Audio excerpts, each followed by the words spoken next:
Talk to me a little bit about growing up in Richmond and, becoming involved in the arts.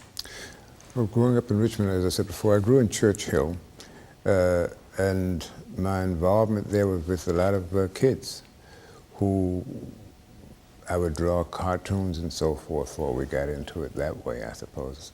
But then I began to observe other things in the neighborhood, like this house that was on 30th Street that I made a pen and ink drawing for. Really one of the times I took time, sort of studied and looked at a place and made a drawing or made a painting for.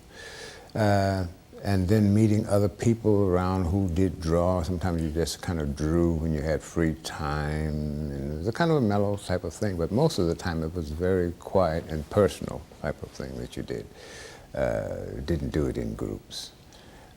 In high school, there was an art teacher who came from New Jersey. Yes, and by the time I got to high school, we were only having a teacher come in sort of, I think about every week or every 2 weeks or something, one period of the day. And I had always wanted to have more time with it, and I remember by the time I was a sophomore, I was going to the office and asking, couldn't we have art, longer and so forth. Junior year, I'd go back and ask, could we have a permanent teacher? And kind of left it alone, gave it up, and then second half of my senior year, suddenly we had an art teacher. His name was Stafford Evans, who I just latched on to just about. And he opened my eyes in so many ways. Also introduced me to the Virginia Museum. I did not know that there was a museum in Virginia or in Richmond. And he kind of opened the doors into my having a class or being involved in a class here. It was kind of lonely because I was the largest person in my class, the oldest person in my class, or in the space. But I did get a chance to see a lot of things and discover a lot of the collection. I focused a lot on the portraits, the early Dutch portraits and so forth, and was very impressed by all kinds of little things, as kids would be at that time, about them having every little hair on the coat painted, etc.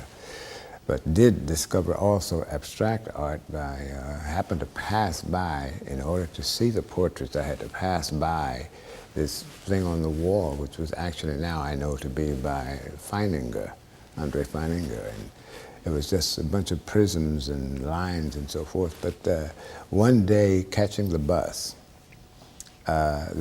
turned, and there was a reflection in its windows of the buildings and so forth. And suddenly, with this flickering, I saw this Feininger painting, or I understood what this Feininger were painting. This was really kind of my introduction to abstraction, in one sense, my introduction and discovery in this sense. And does that somehow relate to painting chimneys later? Only in the sense that things were, that they, to me, in a sense, are abstract, and at the same time, they're quite real. On the right-hand side of the viaduct going towards Churchill, and I used to see smokestacks out there. And one time I was crossing the bridge, and I used to walk across often.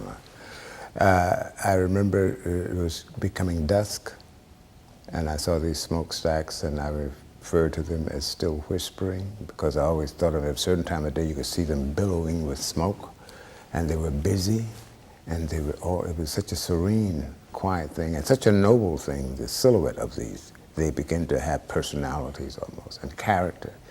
And that's, I think, what I tried to capture in those. And so they were like heroes there to me, in a way. There's a nobility in something very common. I think that's one of the ideas. It's what I really tried to have. And that could be anywhere, except for me, it is very specifically from Richmond.